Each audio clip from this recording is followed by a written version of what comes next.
د قطر په پلازمینه دوحه کې د افغان سولې په تړاو د بحثونو له ګرمېدو سره جوخت افغان ځوانان نیوکه کوي چې د جګړې د اصلي قربانیانو او متضررینو په توګه په دې پروسه کې ورته هیڅ ونډه نه ده ورکړل شوې.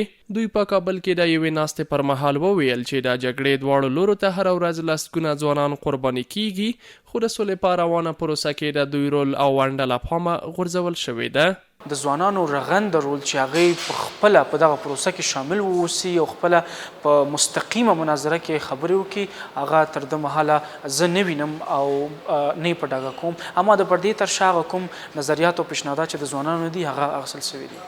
په ورته مهال د افغان ځوانانو موین ادریس الکوزی د سولې په روانه پروسه کې د ځوانانو کمرنګه ونډه مني، خو ټینګار کوي چې دوی د هیواد په ګوټ ګوټ کې له سلګونو ځوانانو سره پر سلام مشورو بوخت دي ترڅو د دوی رغنده نظرونه راټول کړي او د سولې پروسې د بریا په موخه یې له مشخصو او مسئولو ادرسونو سره شریک کړي. نگرانی از جوانان قابل درک است و گفتهشان تا اندازه درست است. به مو حساب ما قبلا هم و امروز هم به شورای عالی مصالح و وزارت دولت در امور صلح که رهبری و سکرتریات نمی صلح داره، ما قبلا هم طرحها را شریک کردیم و امروز هم پیشنهاد خدمتشان کردیم که هیئت‌های مذاکره کننده که به کشورهای خارجی سفر میکنن و دیدگاه خود بیان میکنن در چارچوبات از اونها کمیته دیگه مثل کمیته نظارت و کمیته اجرایی، کمیته دیگه در اونجا شرکت میکنن. چه خوب است که در همه کمیته ما جوانان از کاتگوری‌های مختلف با خود داشته باشیم.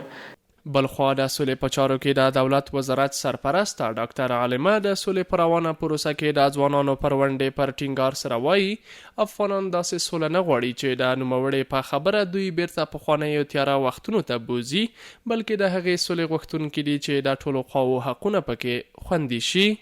سوله که پایدار باشه، سوله که مردم خود ببیندش، نه سوله که آرامش قبرستان باشه. خواستی هیچ کدام ما برگشت به گذشته های تاریک نیست. خو د مصالح عالی شورا مرستیال بیا وایي چې د افغان سولې پروسه برخلیک ټاکونکي پړاو ته رسېدلې، له همدې کبله ټولې خواوې باید له پوره احتیاطه کار واخلي. نوموړی ټینګار کوي چې د افغان جګړې په څیر د سولې واک هم تر ډیره د بهرنیانو په لاس کې دی او داسې نه ښکارېږي چې روانې خبرې ډېر ژر یوې پایلې ته ورسیږي. مثل که مهار کردن جنگ در افغانستان در اختیار خود افغانان است، رسیدن به صلح هم از صلاحیت و از حیطه قدرت خود افغانان ولو به نام افغانستان صورت میگیره.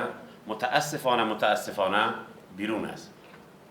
د سولې په پروسه کې د ځوانانو پر ونډې داسې مهال ټینګار کیږي چې تازه د سولې مذاکراتي ټیمونو پر یو لړ مهمو مسایلو بحثونه پیل کړي او ټاکل شوي چې دا بحثونه به د سبا ورځې تر پایه دوام وکړي.